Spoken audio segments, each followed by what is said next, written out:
ঠিক আছে? কি সেকশন? ভার্টিকা।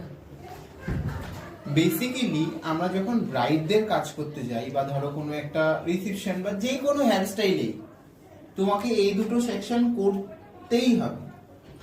তুমি কাটিং এ বলো বা তুমি ধরো কোনো একটা হেয়ার স্টাইল করতে যাচ্ছ, কোনো একটা অ্যাডভান্স হেয়ার স্টাইল করতে যাচ্ছ, যে কিছু একটা তোমাকে এই যে প্রথমের এই সেকশনটা বের করতেই হবে।